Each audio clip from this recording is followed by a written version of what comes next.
तो बहुत ही important audio था ये। काफ़ी सारे इम्पोर्टेंट टॉपिक्स निकल कर आए हैं, तो डिस्कस करते हैं कुछ। तो सबसे पहला पॉइंट ये होगा कि how can we define confusion. Confusion क्या है, या जब हम कंफ्यूज होते हैं तो वो एक्सपीरियंस क्या होता है। तो मुस्कान आप बताएंगे। कंफ्यूजन मीन टू से कि नो क्लियर इमेज, कि हमारे पास एक क्लियर इमेज नहीं है कि क्या करना है, कैसे करना है, कहाँ से शुरू करना है, कहाँ तक खत्म करना है। जब राइट। तक क्लियर इमेज नहीं होगी तो हम कंफ्यूज ही रहेंगे। हाँ, मतलब अपने गोल तक पहुंचने का हमारा पाथ क्लियर नहीं होता और ओवरवेल्म की फीलिंग आती है। ऐसा लगता है कितना कुछ करने को है, पर समझ में नहीं आ रहा। कभी लगता है यहाँ से शुरू कर लें, कभी लगता है यहाँ से शुरू कर लें। शुरू तो कर लें लेकिन फिर वो रास्ता नज़र नहीं आता, तो एक केओस लगता है, क्योटिक लगता है। तो ये वो बता रहे हैं, ये है हमारा प्रॉब्लम स्टेटमेंट। ये है सिचुएशन जिसमें हम कभी कभी आ जाते हैं या कभी हम थे। फिर उसके सॉल्यूशन की बात भी उन्होंने की। तो क्या लगता है, क्या सॉल्यूशन उन्होंने बताया, क्या माइंड में आ रहा है किसी को भी? जीवन।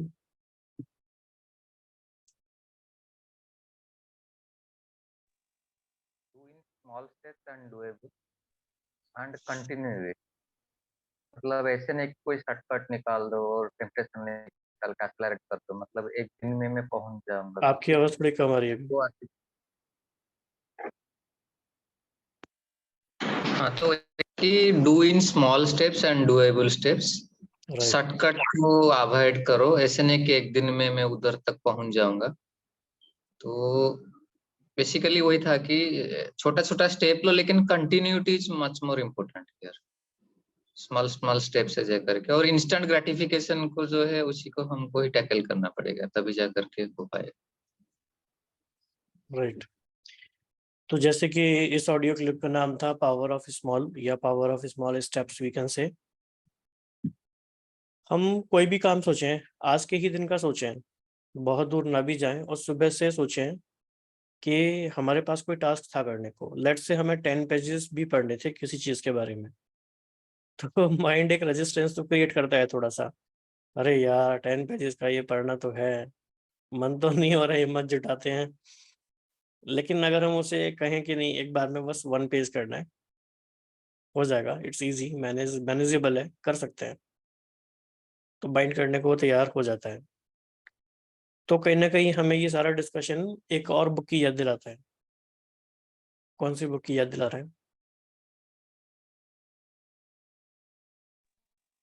Kaizen steps. Kaizen steps, perfect.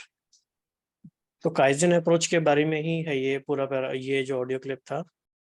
तो काइजन स्टेप का ये विशेषता थी कि इतना छोटा स्टेप लो किसी भी चीज़ को करने के लिए कि आप अपने फियर रेस्पॉन्स को बाईपास कर सको, आपका माइंड फियर क्रिएट ही ना कर पाए।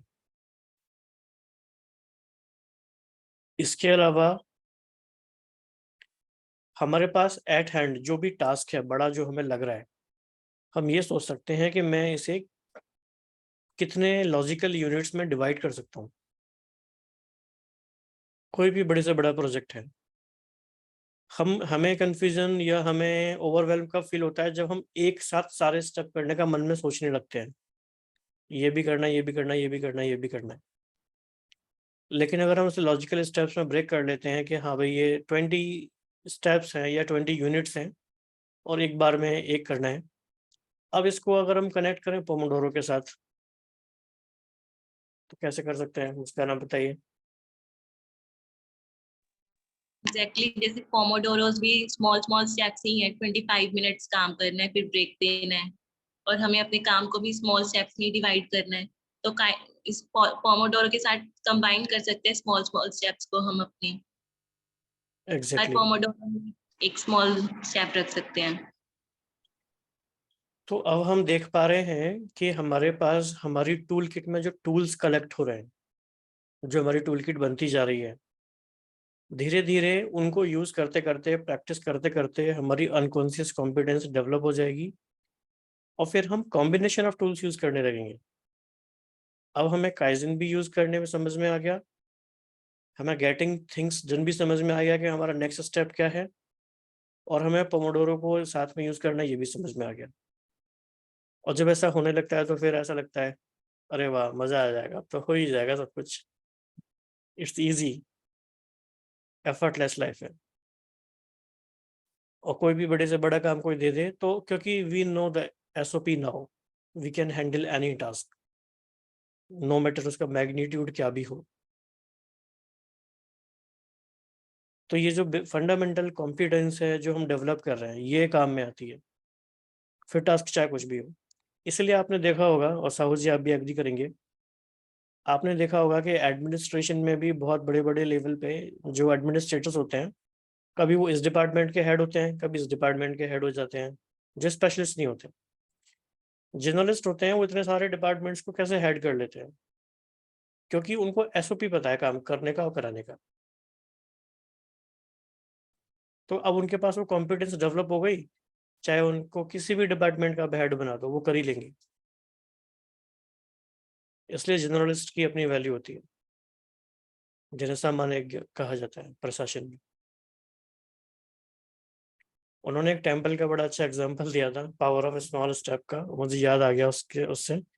कोणार्क का जो सन टेम्पल है, आप में से किसी ने देखा हो शायद, देखा किसी ने? ओके, साहू जी ने देखा है। तो उस वहाँ पे एक म्यूजियम भी बनाया हुआ है इन्होंने, बड़ा बड़ा अच्छा। उसमें वो बताते हैं कि ये कैसे बना होगा, और लाइट एंड साउंड शो भी होता है, उसमें भी दिखाते हैं कि ये कैसे हजारों साल पहले भी कैसे बनाया होगा उन्होंने। तो उससे ये बात समझ में आती है कि they took a long time but power of small steps.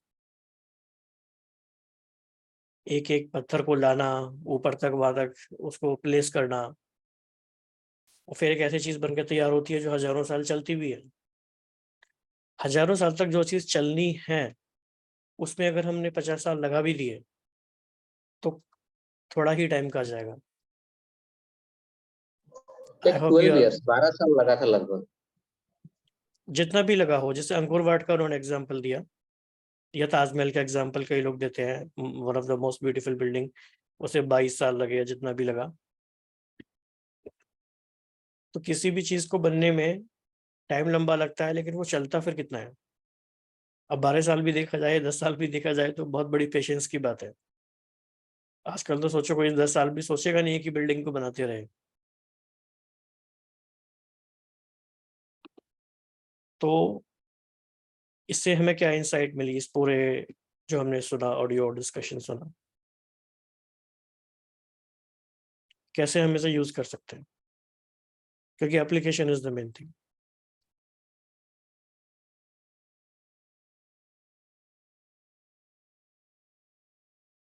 तो ऐसा लग रहा है कुछ कहीं यूज हो सकता है ये, वैशाली जी क्या लगता है?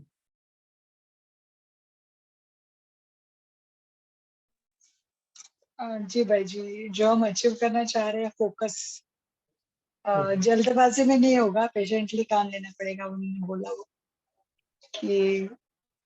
और इसके लिए आपको इमोशनली मेंटली भी स्ट्रांग रहना पड़ेगा। Right, perfect. बस, और इसके लिए मतलब क्विक कुछ नहीं, no hacks no quick tips, कोई शॉर्टकट जैसे नहीं कि है। बाकी सब जगह जगह होता है। हम्म, हाँ, हाँ, मतलब प्रोसेस को समझना पड़ेगा, उस पर काम करना है, और उसी में ही मजा है। जी भाई जी। बिल्कुल।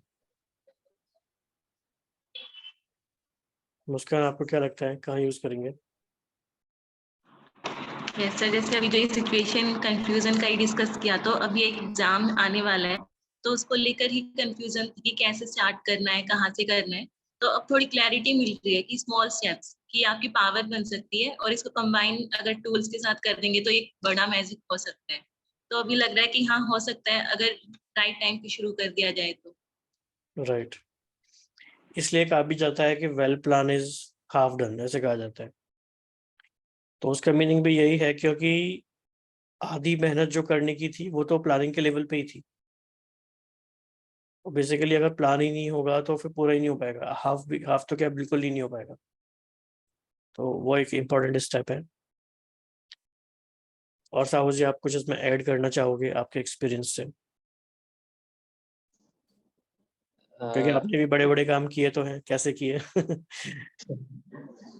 नहीं तो उसमें जैसे था ना, एक चीज मुझे वही लग रहा है कि अकाउंटेबिलिटी बहुत जरूरी है। तो अगर कोई अकाउंटेबिलिटी आपका ले रहा है या आप उतना सेल्फ मोटिवेटेड हो कि, क्योंकि इनिशियल स्टेप तो हम कर ही लेते हैं, राइट। तो अकाउंटेबिलिटी बहुत जरूरी है। और जो था ना, हमारा एक लोअर बाउंड सेट करो, क्योंकि मतलब लाइफ में प्रायोरिटी तो चेंज होती जा रही है, लेकिन जो बेसिक चीजें है, जो मिनिमम चीजें है, उसमें से कुछ तो लोअर बाउंड हमको सेट करना पड़ेगा कि यह करना ही चाहिए।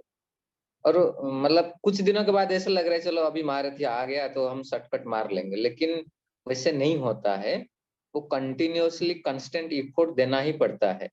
इसीलिए मतलब जैसे वो ब्रेन मसल जैसा है ना, कोई भी चीज के जब हम नहीं यूज कर रहे हैं 2-3 दिन के लिए भी नहीं, तो वो वीक पड़ जाता है, फिर उसको बैक ट्रैक लाने में टाइम लगता है। इसलिए कंटिन्यूटी इज मतलब नेसेसरी।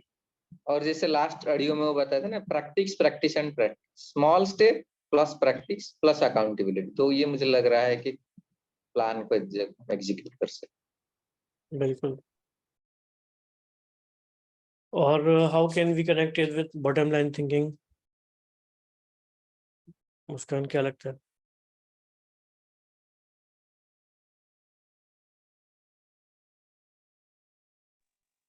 अभी थोड़ा बताना मुश्किल है। आपने दोनों चीजें पढ़ी हुई हैं, बताइए। कोई भी बताए, वैशाली से आप बता सकते हैं।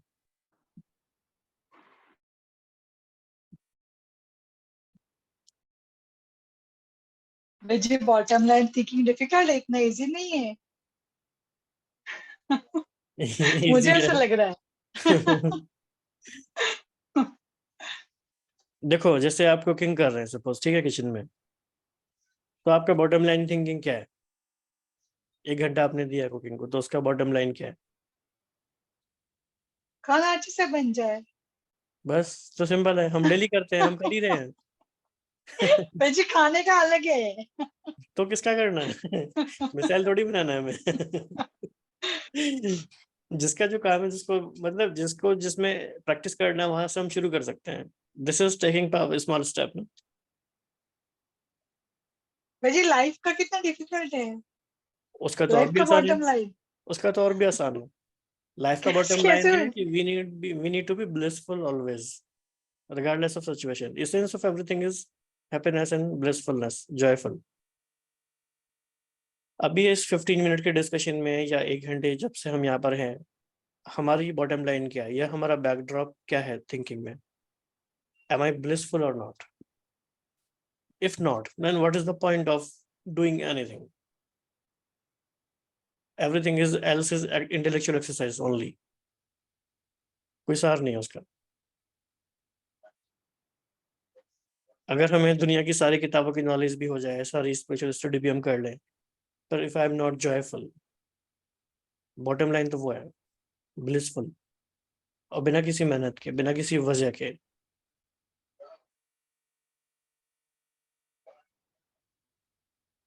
और भी आसान है एक्चुअली, बहुत आसान है। अगर हम जैसे ये बॉटम लाइन से हट जाते हैं ना, फिर हम क्या क्या प्रपंच कर सकते हैं खुश होने के लिए, और कभी नहीं होंगे। भागेंगे कितनी सारी चीजों के पीछे, ये भी हो जाए तो कितना अच्छा है, वो भी हो जाए तो कितना अच्छा है, लेकिन सिंपल चीज को पकड़ के रखा है, एम आई ब्लिसफुल और नॉट। फिर वो चीज होती है, अच्छा है, नहीं होती है तो बहुत बहुत अच्छा है,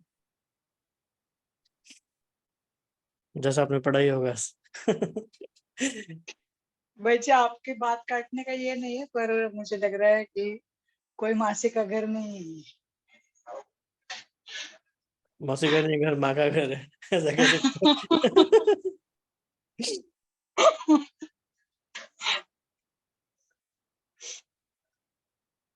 नहीं, एक्चुअली इजी है। ये भी कंडीशनिंग का रिजल्ट है कि डिफिकल्ट चीजें हमें बताई गई हैं। एक्चुअली इसे कई सारे स्पिरिचुअल गुरुज कहते हैं कि कमाल की बात तो यह है कि आप इतने स्किल्ड कैसे हुए कि आप उलझे कैसे, इतनी सुलझी हुई चीज को उलझाया कैसे। कमाल तो इस बात में है कि आप कैसे इतने स्किल्ड हो गए, चीज तो सिंपल ही थी।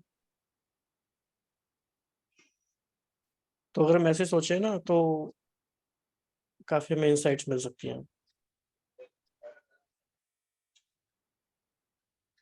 बॉटम लाइन थिंकिंग तो इजी है। साहू जी आप बताइए, बॉटम लाइन थिंकिंग आपके लिए क्या है? मतलब हर एक एक्टिविटी के लिए, या देखिए ऐसे मेरा बॉटम लाइन थिंकिंग जो है एक ही है कि खुश रहना है और खुश देना है। मतलब ये मेरा लाइफ का बॉटम लाइन थिंकिंग है। So whatever I am doing it, I am aligning with this. तो ऐसे कभी कभी होता है कि जैसे बोले ना ओवरऑल हो जाते हैं, तो फिर मैं बैक ट्रैक लाता हूँ, छोड़ दो, जरूरत नहीं, आई एम टेकिंग डिलीवरेटली रेस्ट, मतलब छोड़ देता हूँ अभी। क्योंकि क्यों ऐसे हो रहा है, अगर ज्यादा उलझता हूँ तो कोई मीनिंग नहीं है। मेरा जो लाइफ का जो पर्पज है तो उसको मैं स्टिक करके रखता हूँ। आता है उलझन ऐसे ऐसे, बट फिर भी मैं लेके आता हूँ। फिर जब आर्ट ईज हो जाते हैं ना मेरे साथ, फिर वो चीज पकड़ने में इजी होता है।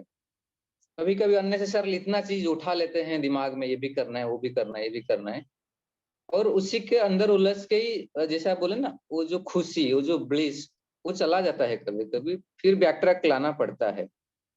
लेकिन ये भी है कि एक्चुअली तो एक डिसिप्लिन लाइफ में ही सच्चा खुशी है। तो मेरा वही रहता है कि ठीक है कि आई हैव टू बी, ये मेरा बॉटम लाइन है। मतलब इसी के बेसिस में सारे चीज का तो लाइफ इसी डायरेक्शन में अलाइंड है। राइट। इसको हम एक तरह से ये भी कह सकते हैं कि बीइंग इन आउटकम फ्रेम, कि इस चीज को करने का मेरा आउटकम क्या है, मैं ये क्यों कर रहा हूँ। उसी कोई अलग वर्ड्स में कहा गया बॉटम लाइन क्या है, तो मेरा आउटकम क्या है, आउटकम ओरिएंटेशन मेरा क्लियर है कि नहीं, मुझे इसके थ्रू क्या चाहिए। अदरवाइज क्या होता है ना कि हम किसी और पर्पज से किसी चीज को शुरू करते हैं, पर फिर हमारा कुछ और पर्पज उसमें बन जाता है, जिसको कहते हैं आए थे हरे भजन को ओटन लगे कपास। तो पर्पस था कितना हायर, और कर क्या रहे हैं, छोटा मोटा कुछ एक्टिविटी। तो ऐसा लाइफ में कभी नहीं होना चाहिए। अगर नहीं होगा तो जब हम क्लियर होंगे तब नहीं होगा कि मेरा आउटकम क्या है, मैं क्यों ये कर रहा हूँ। तो एक्चुअली लाइफ बहुत सिंपल है, फिर हमें कुछ करना ही नहीं पड़ता ज़्यादा, क्योंकि जितना भी हम करते हैं उसके थ्रू रिजल्ट मिलता है, और नहीं मिलता है तो भी ज़्यादा इधर उधर कुछ कोशिश भागते नहीं, क्योंकि मेजोरिटी जो बात है वो है अंदर की। बाहर तो कितना ही कर लेंगे और क्या ही कर लेंगे।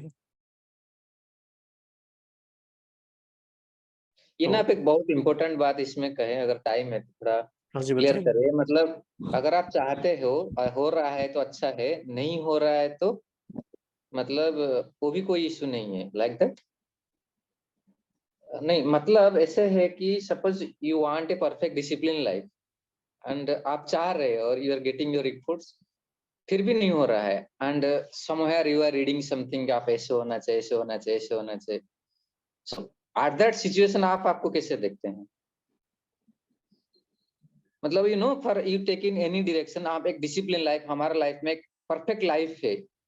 मतलब don't take it spiritually, even if normal life में भी ऐसे ऐसे होना चाहिए। लेकिन जब डेविएशन होता है, या even if you are getting giving your best effort, you are not getting that outcome, so then what practices you are doing to be in ease with your life? उस समय हम सिंपल ये सोच सकते हैं कि what is the smallest step I can take, और what is the 1% change which I can do today.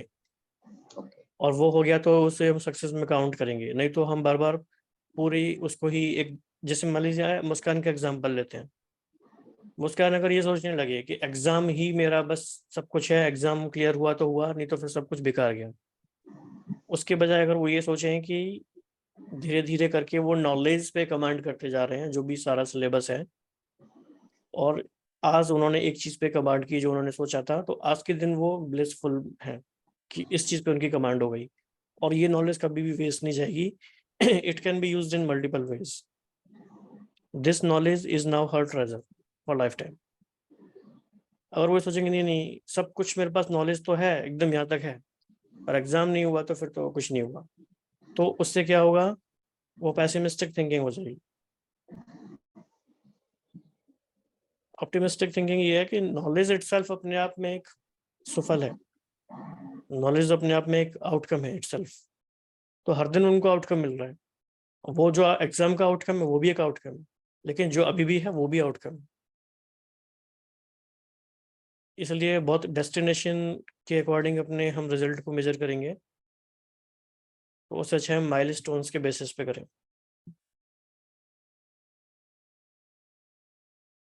हो सकता है हमें रूट चेंज करना पड़े, डेस्टिनेशन तो कहीं के कहीं पहुंच जाए हम, अगर माइलस्टोन्स होंगे तो फिर भी ठीक है। अब बीच बीच में ऐसे जैसे साइक्लोन आ रहा है ऐसी चीज़ आ जाती है ना, तो रूट भी चेंज हो जाता है। आई होप आप सभी अवेयर होंगे, साइक्लोन का चल रहा है न्यूज़ आजकल। ठीक है जी, एनीथिंग एल्स और वी शुड कंक्लूड? ठीक है जी, थैंक यू भाई ji, thank you very welcome. Much. Thank you, thank you. Thank you ji, welcome.